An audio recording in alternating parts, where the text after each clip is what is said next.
सवाल ही जवाब है। नेटवर्क मार्केटिंग में यहाँ तक कैसे पहुंचे? मिस्टर एलन पीस द्वारा लिखी गई यह किताब नेटवर्क मार्केटिंग व्यवसाय करने वाले लोगों के लिए सफलता पाने के लिए बहुत ही उपयोगी साबित हो सकती है। परिचय। एलन पीस बॉडी लैंग्वेज पर वर्ल्ड के सर्वाधिक प्रसिद्ध विशेषज्ञ हैं। उनकी प्रसिद्ध पुस्तक बॉडी लैंग्वेज 33 भाषाओं में 40 लाख प्रतियों से अधिक बिकी है। टीवी सीरियल में 10 करोड़ से अधिक दर्शकों ने उनका बॉडी लैंग्वेज पर आधारित कार्यक्रम देखा है। वे 5 बेस्ट सेल्स के लेखक हैं। इनमें से एक why man don't listen and woman can't read maps उन्होंने बारबरा पीस के साथ लिखी है। सवाल ही जवाब है। क्वेश्चंस आर द आंसर में एलन पीस पहली बार नेटवर्क मार्केटिंग में प्रयुक्त सर्वाधिक उल्लेखनीय तकनीकों को समझाते हैं। सरल तकनीकों, आजमाए हुए नुस्खों और सशक्त रणनीति के द्वारा आप यह सीख सकेंगे कि किस तरह आप अपने नेटवर्किंग व्यवसाय को उस शिखर तक ले जाएं जिसकी आपने सपना में भी कल्पना नहीं की होगी। यह पुस्तक कम मेहनत से अधिक अमीर बनने के नुस्खे बताती है। अगर आप नेटवर्किंग व्यवसाय में नहीं है तो भी इससे आपको लोगों को समझने और समझाने की बहुमूल्य तकनीकें सीखने को मिलेंगी। प्रस्तावना। ल्यूक और मिया। ल्यूक एक बिल्डर था। वह चाहता था कि उसका बिजनेस सफल हो जाए। उसने ठान लिया था कि वह अमीर बनकर ही दिखाएगा। उसकी पत्नी मिया अकाउंटेंट थी और उसकी कंपनी में ग्राहक उसे पसंद करते थे। एक दिन उसके पड़ोसी मार्टिन ने उन्हें अपने घर पर आयोजित एक बैठक में बुलाया। बैठक में उन्हें एक व्यावसायिक अवसर के बारे में जानकारी दी जाने वाली थी। मार्टिन ने हालांकि उन्हें विस्तार से कुछ नहीं बताया था, पर चूंकि बैठक कुछ ही दूरी पर होने वाली थी और वे लोग मार्टिन को पसंद करते थे, इसलिए उन्होंने वहां जाने का फैसला किया।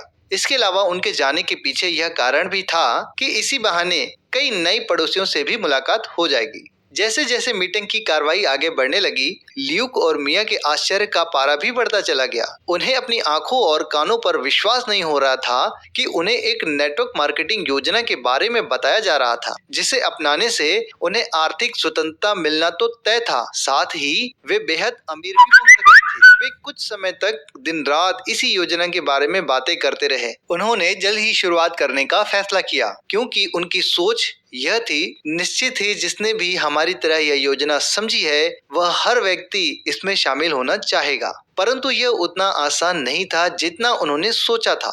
हर व्यक्ति योजना के बारे में उनके जितना उत्साहित नहीं था। कुछ लोग तो योजना के बारे में जानकारी लेने के लिए भी आयोजित बैठक में भाग लेने के लिए आए ही नहीं। यहाँ तक कि उनके कई करीबी दोस्त ने भी उन्हें अपॉइंटमेंट देने से इनकार कर दिया। इसके बावजूद वे धीरे धीरे एक सफल व्यवसाय बनाने में कामयाब हुए, लेकिन यह सब इतनी तेजी से नहीं हुआ जितनी उन्हें उम्मीद थी। ल्यूक ने मिया से कहा, अभी तो हम लोगों को अपनी योजना में शामिल करने के लिए लगातार प्रेरित कर रहे हैं। कल्पना करो कि हमारी जगह यही लोग हमें यह बता सकें कि वे नेटवर्क मार्केटिंग में क्यों शामिल होना चाहते हैं। काश ऐसा कोई रास्ता होता। ऐसा रास्ता है और यह पुस्तक आपको वही रास्ता दिखाएगी। नेटवर्क मार्केटिंग में शामिल होते समय अधिकतर लोगों को सबसे बड़ा डर यह होता है कि उन्हें ऊंचाई पर पहुंचने के लिए अधिक सफल सेल्समैन बनना पड़ेगा। हमारा उद्देश्य इसी डर को दूर करना है। इस पुस्तक में एक सरल पद्धति बताई गई है जो आपको वह रास्ता दिखाएगी जिसमें आप नए लोगों को अधिक सरलता से शामिल कर सकेंगे। इसमें कोई दाव पेच या छल कपट नहीं है। इसमें कुछ तकनीकें हैं, कुछ सिद्धांत हैं जो निश्चित रूप से काम करेंगे, बशर्ते कि आप काम करें। मैंने यह पुस्तक क्यों लिखी? जब मैं पहली बार 1980 में नेटवर्क मार्केटिंग से परिचित हुआ तो मैं आश्चर्यचकित था कि इसमें सफल होने की कितनी संभावनाएं हैं और कितने अवसर थे जो सरल थे, कानूनी थे, नैतिक थे, आनंददायी थे और अमीर बनाने वाले थे। और यह कोई फटाफट अमीर बनने वाली स्कीम नहीं थी, यह तो अमीर बनने की एक पद्धति थी। इससे 10 साल पहले मैं सूचना प्रसारण और विक्रय तकनीकों के संबंध में विकास और शोध करने में जुटा हुआ था, जिनके द्वारा किसी भी बड़ी कंपनी की आमदनी को कई गुना बढ़ाया जा सकता था और लोग लखपति बन सकते थे। मैंने सोचा, वाह, यदि मैं इन अत्यधिक सफल तकनीकों का प्रयोग नेटवर्क मार्केटिंग में कर सकूं तो आशातीत परिणाम प्राप्त होंगे। यह पुस्तक नेटवर्क मार्केटिंग के उन तकनीकों को अपनाने, संशोधित करने, परीक्षित करने और प्रयुक्त करने का परिणाम है। आप पाएंगे कि इन तकनीकों को सिखाना बहुत सरल है और आप इन्हें अपनाकर आप सफलता की उस राह में सरलता से चल सकते हैं जिस पर आज आप ही की तरह हजारों लोग चल रहे हैं। और इसके बारे में खास बात यह है कि आपने आज तक जो भी सीखा है उसमें जरा भी बदलाव लाने की आवश्यकता नहीं है। लगभग 2 घंटे तक पढ़ने और निष्ठापूर्ण अभ्यास करने से आप अपने बिजनेस को इतना बढ़ा सकते हैं कि आप खुद ही हैरान हो जाएंगे। वादा, इस पद्धति के साथ मेरी ओर से वादा भी है जो आप इस पुस्तक में पाएंगे। अगर आप इस तकनीक को दिल में उतार लें और पहले 14 दिनों तक एक भी शब्द न बदलें तो मैं वादा करता हूँ कि आपको कल्पनातीत परिणाम प्राप्त होंगे। यह बहुत बड़ा पक्का वादा है ना? पर आप यह न भूलें कि यह हम दोनों के बीच हुआ समझौता है। मैं आपसे बदले में यह वचन लेना चाहता हूँ कि आप अभ्यास करेंगे, अभ्यास करेंगे, अभ्यास करेंगे जब तक आप इन शब्दों को नींद में न दोहराने लगें। अगर मगर हो सकता है इस तरह के बहाने को छोड़ दें और इस तकनीक को पूरी ईमानदारी और लगन से आत्मसात करने में जुट जाएं। इस तरीके से यह तकनीक स्थायी रूप से आपकी हो जाएगी। मैं कई व्यावसायिक कंपनियों में सलाहकार या भागीदार रह चुका हूं और यह तकनीक अपनाकर उन्होंने लाखों करोड़ों डॉलर कमाए हैं, हजारों नए सदस्यों को अपनी कंपनी से जोड़ा है और अपनी आमदनी को 20%, 50%, 100%, 500% और 1000% तक बढ़ाया है। यह अतिशयोक्तिपूर्ण दावा नहीं है। जो भी आप यहाँ सीखेंगे वह आपकी जिंदगी बदल कर रख देगा, पर इसके लिए आपको इस पद्धति को पूरी तरह से अपनाना होगा। अगर आप सहमत हो तो जोर से और अभी हाँ कहें। अगर आपने जोर से हाँ नहीं कहा तो इस अध्याय को फिर से पढ़ना शुरू करें। टिप्पणी, पुस्तक में जहां भी पुरुषवाचक शब्दों का प्रयोग किया गया है वह पुरुषों व महिलाओं दोनों के लिए है। अगर लिंग भिन्नता के अनुसार व्यवहार बदलते हैं तो उसका पृथक उल्लेख किया जाएगा। आपकी प्रस्तुति दमदार कैसे बन सकती है, किस तरह से मिलने का समय लिया जाए और किस तरह से अपनी व्यावसायिक योजना प्रस्तुत की जाए, इन विषयों पर कई अच्छी पुस्तकें और टेप उपलब्ध हैं। इसलिए इस पुस्तक में इन विषयों पर अधिक विस्तार से नहीं लिखा गया है। यह पुस्तक आपको बताएगी कि आपको क्या करना है, क्या कहना है और किस तरह से कहना है ताकि आमने सामने की चर्चा में हाँ सुनने को आपको अधिक अवसर मिल सके। यहाँ दी गई जानकारी का उद्देश्य है कि आपकी प्रस्तुति दमदार बनाई जाए और आपके वर्तमान ज्ञान में बिना किसी परिवर्तन के ऐसा किया जाए। इसी कारण इस पुस्तक में सबसे अधिक जोर दूसरी कुंजी सही बटन खोजे पर दिया गया है। काम आने वाली तकनीकों को न बदलें, उन्हें दमदार बनाएं। एलन पीज, चैप्टर 1, पहला कदम। जीवन की अधिकतर वस्तुओं की तरह बहुत से लोग इस खंड के आरंभ में दिए गए चित्र को देखकर इसका स्पष्ट अर्थ समझ पाते हैं। अप्रशिक्षित आंख के लिए यह असंबद्ध रेखाओं की सिर्फ एक श्रृंखला है जिसका कोई अर्थ नहीं निकलता। पर जब आप रेखाओं या लाइनों के बीच को पढ़ने की कला सीख लेंगे तो आप महसूस करेंगे कि आपको इसका अर्थ जानने के लिए अपने दृष्टिकोण को थोड़ा सा बदलना पड़ेगा। और इस पुस्तक के माध्यम से हम आपको यही करना सिखाना चाहते हैं। इस पृष्ठ को थोड़ा सा झुकाकर न्यून कोण बनाएं और अपने से थोड़ा दूर रखकर एक आंख बंद करके इसे ध्यान से देखें। सफलता के 5 स्वर्णिम नियम। 11 साल की कम उम्र में मुझे मेरा पहला काम सौंपा गया। मेरे स्काउट ट्रूप के लिए एक हॉल बनाने वाला था। इसके लिए पैसे जुटाने के उद्देश्य से मुझे घरेलू काम में आने वाले स्पंज बेचने का काम दिया गया। स्काउट मास्टर एक वृद्ध और समझदार व्यक्ति थे और उन्होंने मुझे एक रहस्य बताया जिसे मैं परिणाम का नियम कहना चाहूँगा। मैं इस नियम के अनुसार जीवन भर चला हूँ और मैं यह निश्चित रूप से कह सकता हूँ कि जो भी इसका अभ्यास करेगा वो इसके अनुसार चलेगा वह अंततः अवश्य ही सफल होगा। मैं आपको यह नियम उसी तरह बताऊंगा जिस तरह यह मुझे बताया गया था। सफलता एक खेल है। आप जितना अधिक बार इसे खेलेंगे उतनी ही अधिक बार जीतेंगे। और जितनी अधिक बार जीतेंगे उतनी ही अधिक सफलता से आप इसे खेल सकेंगे। इस नियम को नेटवर्किंग में अपनाएं। अगर आप ज्यादा लोगों को अपनी योजना में शामिल होने का आमंत्रण देंगे तो ज्यादा लोग आपके साथ शामिल होंगे। जितनी अधिक बार आप उन्हें शामिल होने का आमंत्रण देंगे, आप आमंत्रण देने की अपनी कला को उतना ही निखारते जाएंगे और पहले से बेहतर बनाते जाएंगे। दूसरे शब्दों में, आपको अधिक से अधिक लोगों को अपने साथ जुड़ने का आमंत्रण देना है। नियम पहला, ज्यादा लोगों से मिले।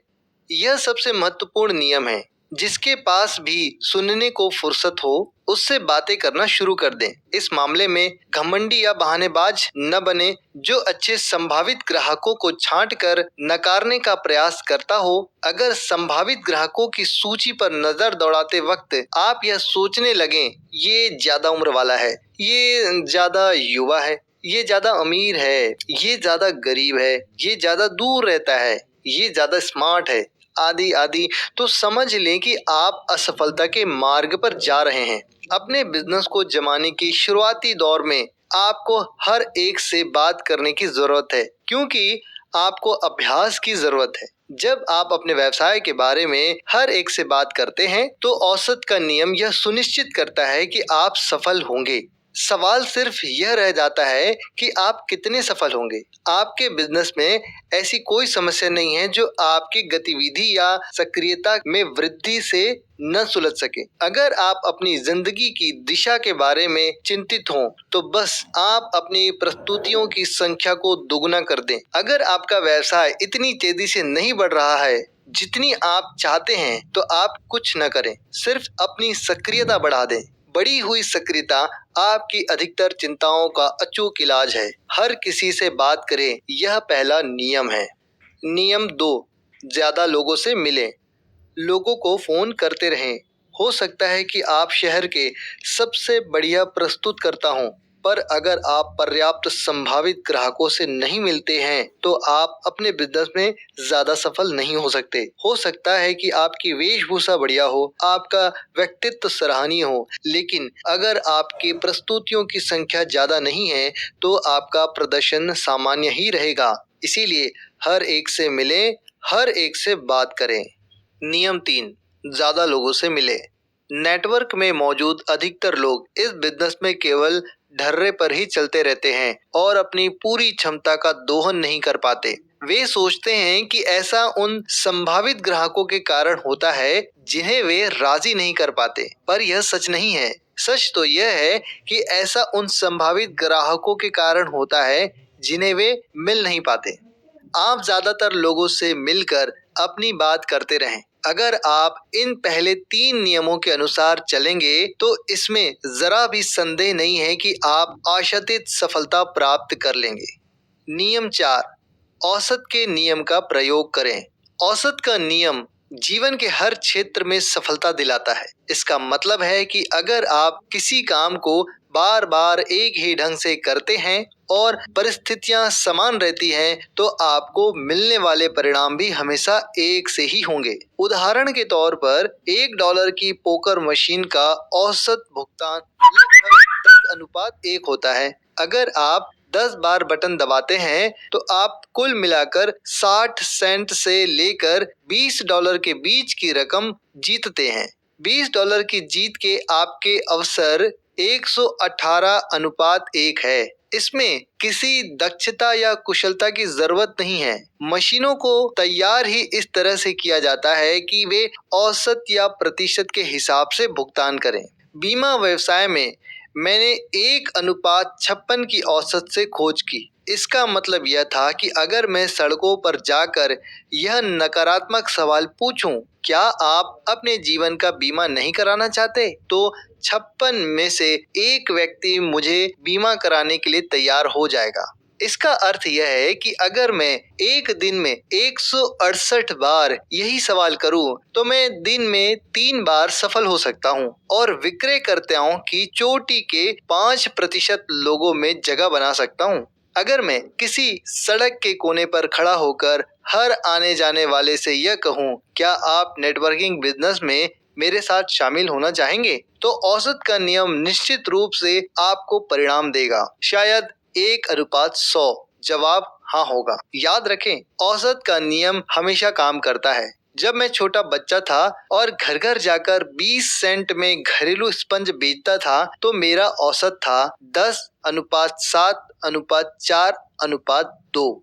मैं शाम 4 बजे से 6 बजे तक जिन 10 दरवाजों को खटखटाता था, उनमें से 7 दरवाजे ही खुलते थे। उनमें से भी केवल 4 लोग ही मेरी प्रस्तुति सुनते थे और मात्र 2 लोग ही स्पंज खरीदते थे। इस तरह से मैं 40 सेंट कमा लेता था, जो 1962 में अच्छी खासी रकम थी, खासकर एक 11 वर्षीय लड़के के लिए। मैं 1 घंटे में आराम से 30 दरवाजों को खटखटा सकता था और इस तरह 2 घंटे की अवधि में मैं 12 स्पंज बेच लेता था, जो $2.40 के बराबर रकम थी। क्योंकि मैं जान चुका था कि औसत का नियम किस तरह काम करता है, इसलिए मुझे इन 3 दरवाजों की चिंता कभी नहीं हुई जो नहीं खुले। न ही उन 3 लोगों के बारे में चिंता हुई जिन्होंने मेरी बात नहीं सुनी, न ही उन 2 लोगों के बारे में चिंता हुई जिन्होंने मेरा सामान नहीं खरीदा। मैं तो बस इतना जानता था कि अगर मैं 10 दरवाजों पर दस्तक दूंगा तो मैं 40 सेंट कमा लूंगा।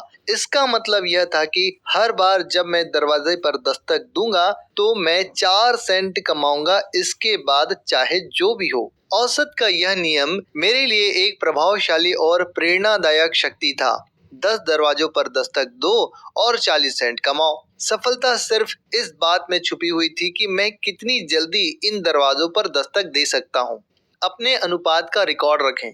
औसत का रिकॉर्ड रखना और अपनी बिक्री के आंकड़ों का रिकॉर्ड रखना एक शक्तिदायक प्रेरणा स्रोत था। जल्द ही मैंने इस बात की परवाह करनी छोड़ दी कि मेरे दरवाजे खटखटाने पर किसने दरवाजा नहीं खोला, किसने मुझे देखने के बाद मेरी बातों को नहीं सुना या किसने मेरी बात सुनने के बाद मेरा सामान नहीं खरीदा। जब तक मैं बहुत सारे दरवाजे खटखटाता था और अपनी बात कहने का प्रयास करता था, मैं सफल था। इस तरह से मैं आश्वस्त रह सकता था और दरवाजों पर दस्तक देने में मुझे आनंद आने लगा। औसत और आंकड़ों का रिकॉर्ड रखने से आप सकारात्मक बनते हैं और अपने लक्ष्य तक पहुंच सकते हैं। यह न केवल आपकी प्रेरणा का सतत स्रोत है, बल्कि नकारे जाने को सहजता से लेने की कुंजी भी है।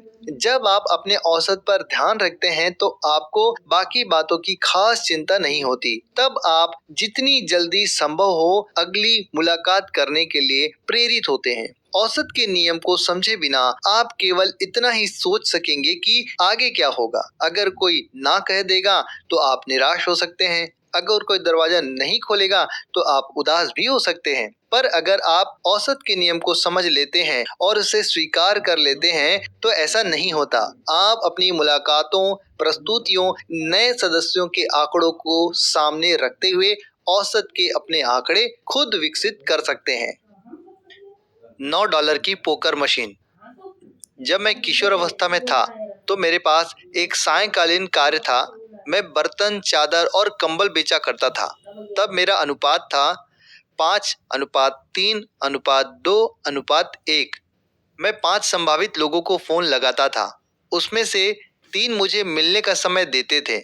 उनमें से भी केवल 2 के सामने मुझे अपनी बात कहने का अवसर मिलता था, क्योंकि तीसरा व्यक्ति या तो अपॉइंटमेंट कैंसिल कर देता था या सुनता ही नहीं था, या ऐसी कोई आपत्ति उठा देता था जिसे दूर करना मेरे बस में नहीं होता था। इस तरह केवल 2 ही लोग मेरी बात सुनते थे और उन 2 में से एक मेरा सामान खरीद लेता था और इस तरह मैं $45 कमा लेता था। इस तरह मैं जिन 5 लोगों को फोन करता था उनमें से मुझे अंततः $45 का कमीशन मिल जाता था, जो एक तरह से $9 प्रति फोन था।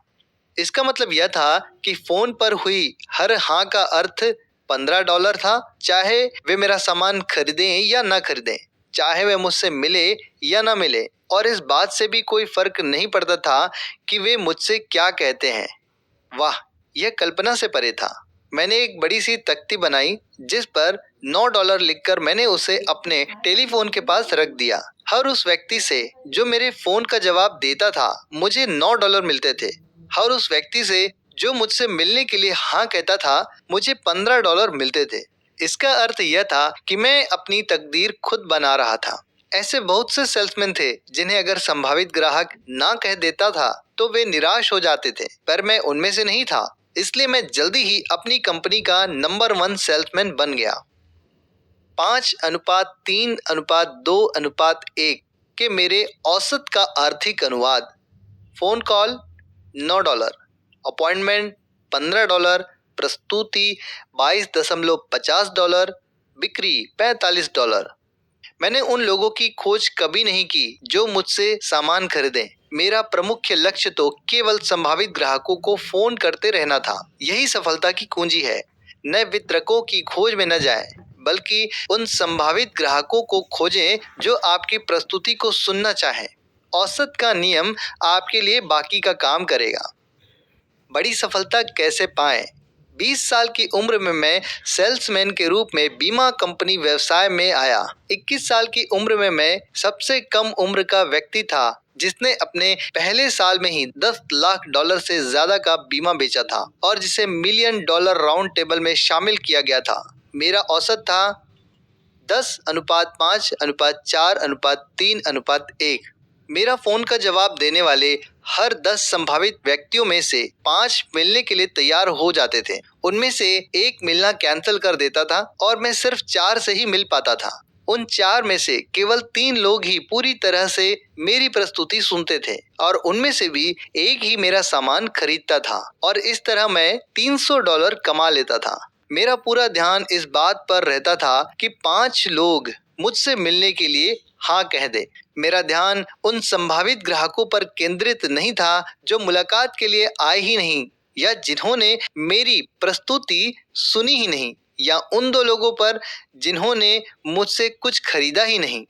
ये घटनाएं तो खरीदार को ढूंढने का केवल एक जरूरी हिस्सा थी। वास्तव में अगर कोई संभावित ग्राहक मिलने के लिए नहीं आता था तो मुझे खास बुरा नहीं लगता था, क्योंकि मेरी योजना के अनुसार मैं यह पहले ही मान चुका था कि एक व्यक्ति मिलने के लिए नहीं आएगा। जब भी ऐसा होता था तो भी मैं प्रति व्यक्ति $60 तो कमा ही लेता था।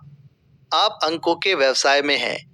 मैं जानता था कि अगर 10 लोग फोन का जवाब देते हैं तो उनमें से 5 मुझसे मिलने के लिए तैयार हो जाएंगे और अंततः मुझे $300 का कमीशन मिलेगा। इस तरह हर उस संभावित ग्राहक से जो मेरे फोन का जवाब देता था मुझे $300 मिलते थे।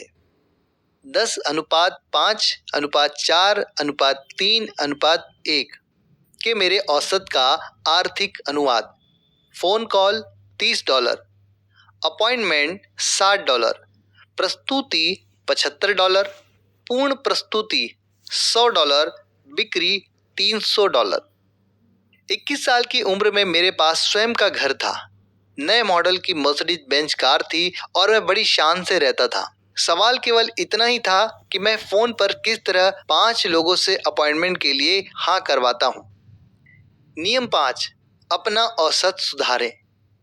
बीमा व्यवसाय में मैं जानता था कि हर बार जब मैं फोन घुमाता था और किसी से बात करता था मुझे $30 मिलेंगे। फिर भी 10 टेलीफोन कॉल के बदले 5 अपॉइंटमेंट का मेरा अनुपात मेरी राय में खास अच्छा नहीं था, क्योंकि इसका मतलब था कि मैं अपने बहुत सारे संभावित ग्राहकों को गंवा रहा था। मुझे जरूरत थी अपॉइंटमेंट हासिल करने की एक ऐसी पद्धति जो हर 10 कॉल में से कम 8 अपॉइंटमेंट दिला सके। इसका मतलब यह था कि मुझे संभावित ग्राहकों की तलाश में उतनी कड़ी मेहनत नहीं करनी पड़ेगी, क्योंकि मैंने उन्हें फोन पर इतनी जल्दी नहीं गंवा दिया। मुलाकात से प्रस्तुति के मेरे 5:4 के अनुपात का यह मतलब निकलता था कि मेरे संभावित खरीदारों में से 20% मुझसे नहीं मिल रहे हैं। मैं इस कमी को ज्यादा अच्छे संभावित ग्राहकों को फोन करके दूर कर सकता था। इसी तरह प्रस्तुति से पूर्ण प्रस्तुति के मेरे औसत 3:1 में भी सुधार की गुंजाइश थी, परंतु मैं फिर भी जानता था कि अगर मैंने कुछ भी नहीं बदला तो भी मैं हर बार फोन घुमाने पर $30 कमा ही लूंगा। औसत का नियम आपके लिए हमेशा काम करेगा। अनुपात का ध्यान रखने से आप पूरे सचेत रहते हैं, क्योंकि अनुपात आपको बताता है कि आप में सुधार की गुंजाइश कहाँ है और आप कितने सफल हो सकते हैं। अनुपात आपको उन कार्यों पर ध्यान देने के लिए प्रेरित करता है जिनसे परिणाम मिलते हैं, न कि इस बात पर कि आगे क्या होता है। नेटवर्किंग व्यवसाय में औसत। मैं नेटवर्क मार्केटर्स को 70 के दशक से प्रशिक्षण दे रहा हूं और मैंने उन लोगों और संगठनों के परिणाम इकट्ठे किए हैं जो सफलता के शिखर पर हैं। नेटवर्क मार्केटिंग का सामान्य औसत है 10:6:3:1। अगर 10 संभावित ग्राहक आपकी प्रस्तुति को सुनते हैं तो उनमें से 6 इसे लेकर रोमांचित हो जाते हैं और कहते हैं कि वे इस बिजनेस को शुरू करना चाहते हैं। उनमें से आधे ही वास्तव में बिजनेस शुरू करते हैं और इन 3 में से केवल एक ही सफल हो पाता है। दूसरा गुमनामी में खो जाता है और तीसरा केवल कंपनी के सामान खरीदता रहता है। तो इस तरह 10 लोगों में से केवल एक ही व्यक्ति दीर्घकालीन वितरक बन पाता है। अब बढ़ें सवाल पर। बिजनेस के बारे में 10 लोगों से बात करने में आपको कितना समय लगता है? इस सवाल का जवाब आपकी विकास दर तय करेगा। जीवन बीमा व्यवसाय में हर एक ने 10 लाख का बीमा बेचा है। फर्क सिर्फ इतना है कि कुछ लोग ने इसमें औरों से अधिक समय लगाया है। कुछ ने 3 से 5 सालों में ऐसा किया और कुछ ने 1 साल के भीतर, और यहीं पर पुरस्कार और इनाम का रहस्य छुपा है। मैं लोगों से मिलने के बारे में इतना सुनियोजित था कि मैं हर 12 हफ्ते में 10 लाख का बीमा बेच लेता था। इस तरह यह योजना बनाने की समस्या थी, बेचने की समस्या नहीं थी। नेटवर्क मार्केटिंग में भी ऐसा ही होता है। अगर अधिकतर नेटवर्क मार्केटर्स सफलता की ऊंचाई पर नहीं पहुंच पाते हैं तो ऐसा उन संभावित ग्राहकों के कारण होता है जिनसे वे मिल नहीं पाते। अगर आप तत्काल अपने परिणामों को दुगना करना चाहते हैं तो उसका सीधा सा जवाब है अगले साल के संभावित ग्राहकों से इसी साल मिले। अगले साल आप अपने बिजनेस के सिलसिले में नए संभावित ग्राहकों से मिलेंगे, है ना? तो फिर उनसे थोड़ा जल्दी मिल लें, उनसे इसी साल मिले जाएं और उनसे अभी मिले।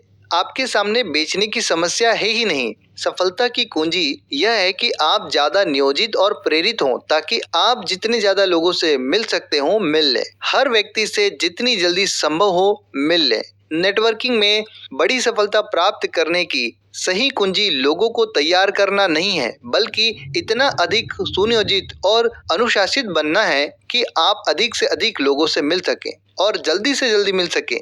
औसत सुधारना तो केवल सीखने की एक प्रक्रिया है। चैप्टर 2, किस तरह हाँ तक पहुंचे। जब आप अपने बिजनेस के बारे में बात करते हैं तो क्या आपके संभावित ग्राहक आप पर विश्वास करते हैं? इसका छोटा सा उत्तर है नहीं। वे आपसे आशा करते हैं कि आप सौदा पक्का करने के लिए उन्हें तैयार करने का प्रयास करेंगे। वे इस बात की प्रतीक्षा करते हैं कि आप उन्हें अपना सामान बेचने का प्रयास करेंगे और इसीलिए इस बात की संभावना अधिक है कि वे रक्षात्मक मुद्रा में होंगे, भले ही आप उन्हें कितनी ही अच्छी तरह से क्यों न जानते हो। आपके सामने यह समस्या आती है। संभावित ग्राहक आपकी हर बात पर आपत्ति उठाएंगे, इसलिए नहीं कि आपने जो कहा है वह तर्कसंगत नहीं है, बल्कि इसलिए कि ऐसा आप कहते हैं। अगर आप कुछ कहते हैं तो वह आपका विचार है, उनका नहीं। इसीलिए संभावित ग्राहक ऐसा महसूस करते हैं कि आपत्तियां उठाना जायज है। दूसरी ओर आपके संभावित ग्राहक आपको जो बताते हैं वह सही होता है। ऐसा इसलिए क्योंकि अगर वे कुछ कहते हैं तो ये उनका विचार है, आपका नहीं। यही विचार को स्वीकार्य बनाता है और वे उसके बारे में आपत्तियां उठाने की आवश्यकता महसूस नहीं करते। जो तकनीक आप खोजने वाले हैं वह आपको इस योग्य बना देगी कि आपके संभावित ग्राहक आपको यह स्वयं बताएंगे कि वे वास्तव में क्या चाहते हैं। आपको केवल उनकी बातें सुननी है। जब आप किसी संभावित ग्राहक से कहते हैं आप एक ऐसी जीवन शैली अपना सकेंगे जो आपको हर मनचाही चीज देगी, तो उसका जवाब हो सकता है पर मैं तो अपनी वर्तमान जीवन शैली से खुश हूँ।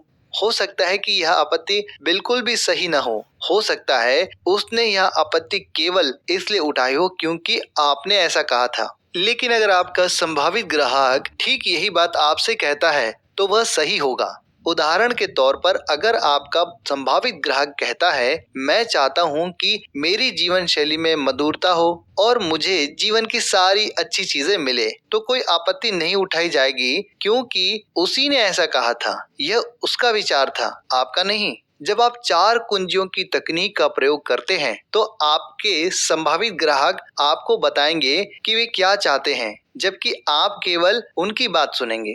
लोग आपत्ति क्यों करते हैं? एक बार मैंने एक नेटवर्क कार्यकर्ता से पूछा कि हाल की परिस्थितियों में एक संभावित ग्राहक के साथ मुलाकात का क्या परिणाम निकला। उनका जवाब था, खास अच्छा नहीं, वह अधिक रुचि नहीं ले रही थी।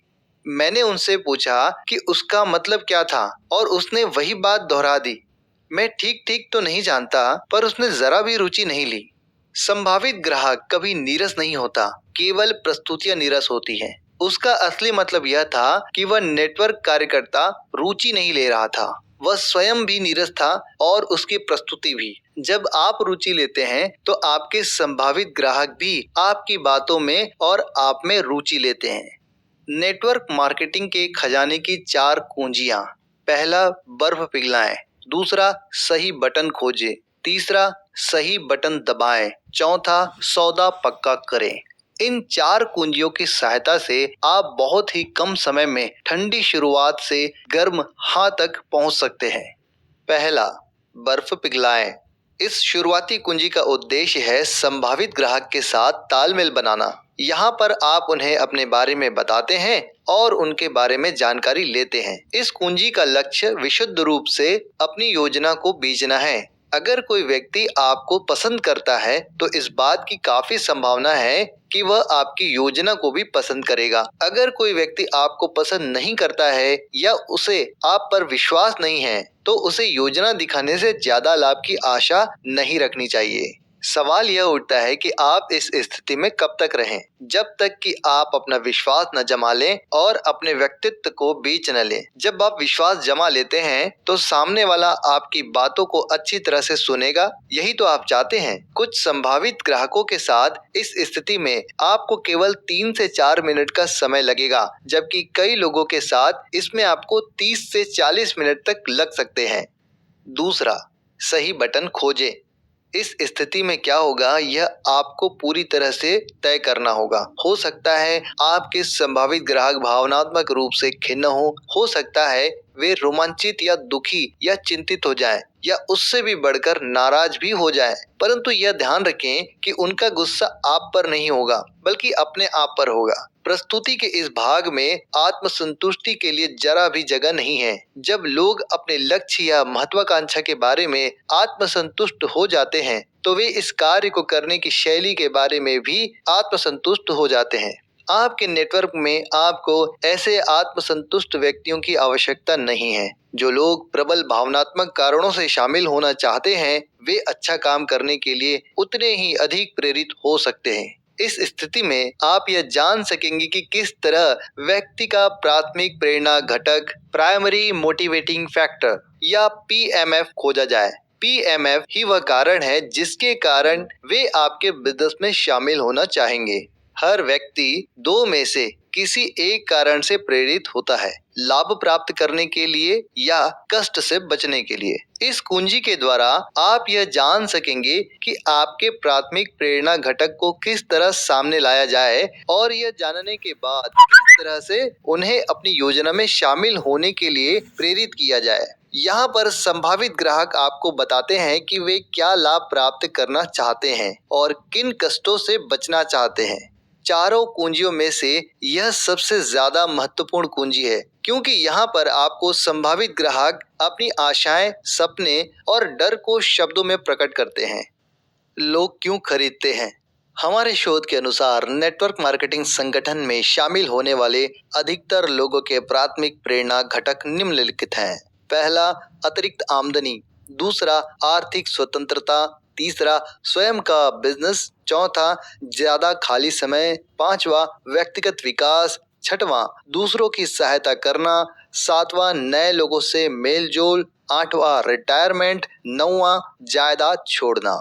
जब आप इस सूची का अध्ययन करते हैं तो आप पाते हैं कि इन सूचीबद्ध कारणों में से एक कारण आपका भी प्राथमिक कारण है, जिसकी वजह से आप नेटवर्क मार्केटिंग बिजनेस में हैं। कई और सहायक कारण भी हो सकते हैं, पर कोई एक कारण अन्य कारणों से अधिक प्रबल अवश्य होगा। यही आपका प्राथमिक प्रेरणा घटक है। चूंकि प्राथमिक प्रेरणा घटक सबसे ज्यादा महत्वपूर्ण होता है, इसीलिए यह समझ लेना अनिवार्य है कि नेटवर्क मार्केटिंग में शामिल होने वाले हर व्यक्ति का प्राथमिक प्रेरणा घटक वही नहीं होता जो कि आपका है। उदाहरण के तौर पर आपको चॉकलेट आइसक्रीम पसंद हो सकती है, पर इसका यह अर्थ नहीं होता कि यह आइसक्रीम हर एक को पसंद होगी। कई लोग स्ट्रॉबेरी या कैरेमल को ज्यादा पसंद करते होंगे, पर अगर आप चॉकलेट आइसक्रीम पसंद करते हैं तो आपके लिए इसके बारे में बातें करना न केवल आसान होगा, बल्कि आप इसे दूसरे लोगों के साथ बांटना भी चाहेंगे। और आपके लिए यह समझना बहुत कठिन होगा कि इसे हर व्यक्ति पसंद क्यों नहीं करता। अधिकतर लोग चॉकलेट आइसक्रीम पसंद करते हैं, पर इसी कारण से यह हर एक की पहली पसंद नहीं हो जाती। कई लोगों को तो इससे एलर्जी भी होती है। नीचे लिखी हुई कहानियां असली जिंदगी की कहानियां हैं, जो आपको प्राथमिक प्रेरणा घटक की शक्ति से अवगत कराएगी। रॉन क्यों शामिल नहीं हुआ? अल्बर्ट एक वितरक था। वह नेटवर्क मार्केटिंग में इसलिए आया था क्योंकि उसे आर्थिक स्वतंत्रता चाहिए थी। वह अपना मालिक खुद बनना चाहता था और अपनी खुद की आमदनी तय करना चाहता था। वह अपनी इच्छा अनुसार ऑफिस आने जाने की स्वतंत्रता चाहता था, अपने बच्चों को सबसे अच्छे स्कूल में भेजना चाहता था, हॉलिडे होम बनाना चाहता था इत्यादि। आर्थिक स्वतंत्रता उसका प्राथमिक प्रेरणा घटक था, क्योंकि इसी की वजह से उसे बाकी सारी चीजें मिल सकती थी। अपने लक्ष्यों के प्रति उसका पूर्ण भावनात्मक जुड़ाव था और वह अपने बारे में उत्साह से लगातार बातें कर सकता था। फंड जुटाने के स्थानीय कार्यक्रम के दौरान वह रॉन नामक संभावित ग्राहक से मिला और उसने उसे अपना बिजनेस देखने के लिए आमंत्रित किया। अल्बर्ट ने रॉन को पूरे उत्साह से अपनी योजना समझाई। रॉन काफी प्रभावित भी हुआ। उसने कहा कि वह शामिल होना चाहेगा। वास्तव में अल्बर्ट ने रॉन को फिर कभी नहीं देखा और वह पशुपस में था कि आखिर उससे गलती कहाँ हुई थी। रॉन क्यों शामिल नहीं हुआ? समस्या यह थी कि दरअसल रॉन की प्राथमिक प्रेरणा घटक आर्थिक स्वतंत्रता था ही नहीं। उसने अमीर बनने, बड़े घर में रहने और बढ़िया कार का मालिक बनने की महत्वाकांक्षा नहीं थी। वह अपनी माँ से मिला अपने छोटे से घर में ही खुश था। उसे सड़क के ट्रैफिक में फंसने के बजाय ट्रेन पकड़ना और उसमें अखबार पढ़ना ज्यादा पसंद था। रॉन ने महसूस किया कि आर्थिक स्वतंत्रता ठीक थी, पर इससे उसे सौदा पक्का करने के लिए पर्याप्त प्रेरणा नहीं मिल पा रही थी। रॉन की असली प्रेरणा यह थी कि उसे नए लोगों से मिलने के अवसर मिलेंगे, नई कलाएं सीखने को मिलेंगी और वह समाज के लिए अपना योगदान दे सकेगा। इसी कारण तो वह फंड इकट्ठा करने की योजना में शामिल हुआ था, पर उसे इन मुद्दों के बारे में बताने का अवसर ही नहीं मिला, क्योंकि अल्बर्ट आर्थिक स्वतंत्रता को उसके गले के नीचे उतारना चाहता था। निश्चित रूप से रॉन पर अल्बर्ट की उत्साही प्रस्तुति का प्रभाव हुआ था, परंतु अगले दिन जब सूरज निकला तो उसकी प्रतिक्रिया ठंडी हो गई। कुछ ही दिनों में रॉन अल्बर्ट की उत्साहपूर्ण प्रस्तुति के बारे में पूरी तरह से भूल चुका था। अल्बर्ट यह नहीं जान सका था कि दूसरों की सहायता करना रॉन का प्राथमिक प्रेरणा घटक है। जेन का गलत फैसला। जेन की उम्र 34 वर्ष थी और वह अपने 2 बच्चों के साथ अकेली रहती थी। वह 2 साल से नेटवर्क मार्केटिंग में थी। डेविड से उसकी पहचान एक डिनर पार्टी में हुई। डेविड ने उसकी नेटवर्किंग गतिविधियों में रुचि ली और उसके बारे में अधिक जानकारी चाही। जेन का खुद का प्राथमिक प्रेरणा घटक था अपने लिए ज्यादा खाली समय जुटाना, ताकि वह अपने दोनों बच्चों को ठीक से पाल सके और शिक्षित कर सके। पर वह जानती थी कि यह हर एक की पहली प्राथमिकता नहीं हो सकती। डेविड की उम्र 50 और 60 के बीच थी। उसका स्वयं का कॉन्ट्रैक्ट क्लीनिंग का काम था। इसीलिए जेन ने अनुमान लगाया कि उसकी प्राथमिकताओं की सूची में रिटायरमेंट का स्थान सबसे पहले नंबर पर होगा। जब वह बिजनेस के बारे में बता रही थी तो उसकी चर्चा के केंद्र में यह बात मौजूद थी कि इससे लोगों को आरामदेह रिटायरमेंट के पूरे लाभ मिल सकेंगे। शाम खत्म होने पर वह हैरान रह गया जब डेविड ने उसे बताया कि वह कभी रिटायर नहीं होना चाहता। वह रिटायरमेंट को शीघ्र मृत्यु मानता है। जेन ने यह गलत अनुमान लगा लिया था कि रिटायरमेंट डेविड का प्राथमिक प्रेरणा घटक है। उसका परिणाम यह निकला कि डेविड उसके साथ शामिल होने के लिए प्रेरित नहीं हो पाया। अनुमान न लगाएं। यह हम दोनों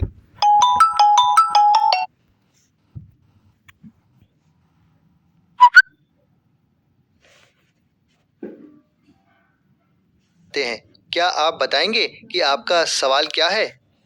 इसका ज्यादा प्रबल तरीका यह है, आपकी देह भाषा बता रही है कि आप कुछ पूछना चाहते हैं। क्या आप बताएंगे कि आपका सवाल क्या है? इस आखिरी प्रश्न को पूछते समय सावधानी बरतें, क्योंकि यह कई बार अपमानजनक लगता है। यह व्यावसायिक प्रदर्शनकर्ताओं द्वारा प्रस्तुत किया जाता है। सकारात्मक देह संकेत। पहला, सिर झुकाना। जब हम उस चीज में रुचि लेते हैं जो हम देख या सुन रहे हैं, तो हम अपने सिर को एक और झुकाते हैं। अगर आपका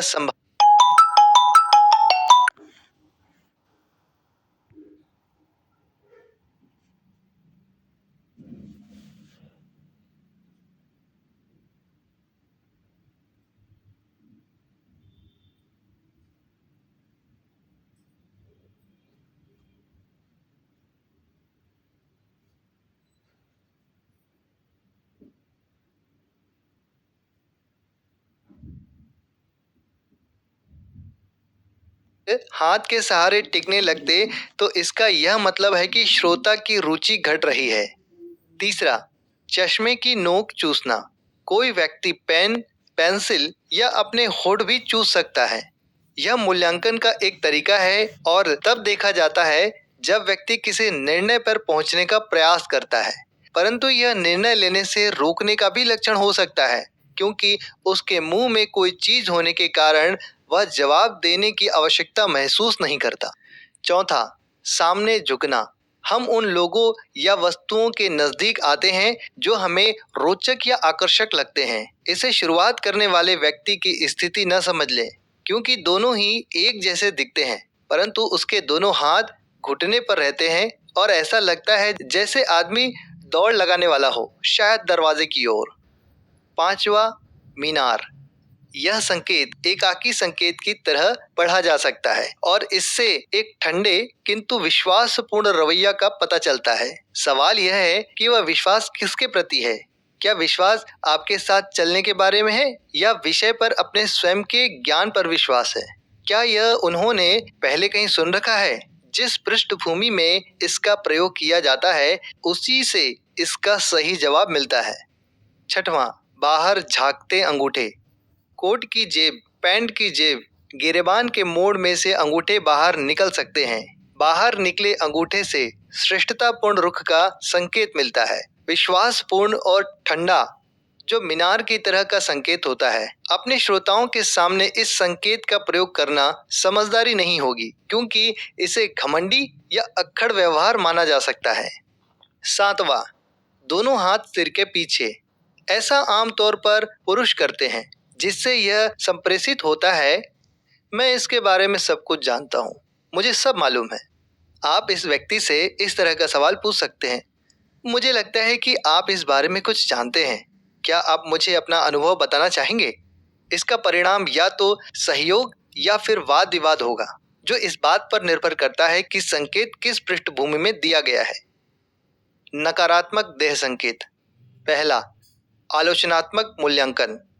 यह संकेत काफी इस्तेमाल होता है और इससे श्रोताओं के आलोचनात्मक विचारों का प्रदर्शन होता है।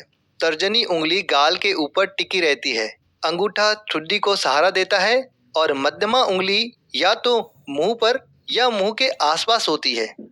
आपका विचार क्या है? इस तरह का सवाल उस व्यक्ति की भावनाओं को सामने ला सकता है। दूसरा, काल्पनिक रोआ चुनना। काल्पनिक रोया चुनना यह बताता है कि जो कुछ भी कहा जा रहा है, व्यक्ति उससे असहमत है। जब वह व्यक्ति काल्पनिक फाहा या रोया चुन रहा होता है, तो वह दूसरी ओर देखने लगता है। इस तरह के व्यक्ति से, मुझे लगता है आप कोई प्रश्न पूछना चाहते हैं, जैसे सवाल पूछना ठीक रहेगा। तीसरा, कॉलर खींचना। जब कोई चुपचाप गुस्सा होता है, विचलित होता है या धोखा देता है, तो उसकी गर्दन में सनसनाहट या झुंझुनी का एहसास होता है।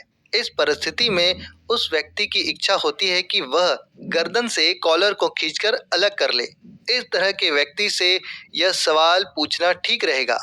इस बारे में आपके क्या विचार हैं? चौथा, गर्दन में दर्द। यह अभिव्यक्ति पूरी तरह बताती है कि यहाँ क्या हो रहा है। बढ़ते हुए तनाव या बढ़ती हुई कुंठा के कारण आदमी अपनी गर्दन के पिछले हिस्से को सहलाता या ठोकता है। ताकि वहां उठ रही झुंझुनी के एहसास को शांत किया जा सके। यह एहसास तब होता है जब कोई शब्दशः आपकी गर्दन में दर्द पैदा करता है। यह गर्दन में छोटी इरेक्टा पिलर मांसपेशी की गतिविधियों के कारण पैदा होता है। पांचवा, मंद मंद आंखें झपकाना। यह चिढ़ाने वाला संकेत उस व्यक्ति द्वारा दिया जाता है जो खुद को आपसे बेहतर, समझदार, अमीर या स्मार्ट समझता है। इसके साथ ही ऐसे व्यक्ति अक्सर अपने पैरों के तलवे को उठाकर अपना कद बढ़ाने का प्रयास भी करता है। दिमाग जब कोई चीज नहीं देखना चाहता तो वह आंखों को बंद कर लेता है। हो सकता है वह व्यक्ति आपको हिकारत की नजर से देख रहा हो। छठवां, कुर्सी पर पैर रखना। इसके कई अर्थ होते हैं। पहला यह कि व्यक्ति आरामदेह है और आत्मविश्वास से पूर्ण है, विशेषकर जब वह कुर्सी उसकी न हो। दूसरी ओर यह उसकी क्षेत्रीय सीमा का संकेत भी हो सकता है, क्योंकि वह कुर्सी के ऊपर पैर रखकर उस पर अपना हक जता रहा है। समग्र रुख आरामदेह उदासीनता का संकेत है। सातवां, कुर्सी पर पैर फैलाकर बैठना। यह विशेष तौर पर एक पुरुष संकेत है, क्योंकि यह अधिकार या श्रेष्ठता का संदेश प्रेषित करता है। कुर्सी की पीठ संभावित खतरे की रक्षा करती है और पैर फैलाना पुरुष का प्राचीनतम अधिकार संकेत है। जो आदमी इस स्थिति में हो उससे कभी बहस न करे, इसके बजाय उसे चर्चा में शामिल करे और कुर्सी सीधी करके बैठने के लिए कहें। आठवां, धीमे धीमे हाथ मलना। हाथ मलने की गति से व्यक्ति की संभावित भावनाओं का पता चलता है। तेजी से हाथ मलने वाला व्यक्ति किसी बात के परिणाम के प्रति रोमांचित अनुभव करता है। धीमे धीमे हाथ तब मले जाते हैं जब उस व्यक्ति को चर्चा में लाभ होने या पैसे मिलने की आशा होती है। एक सामान्य संकेत समूह।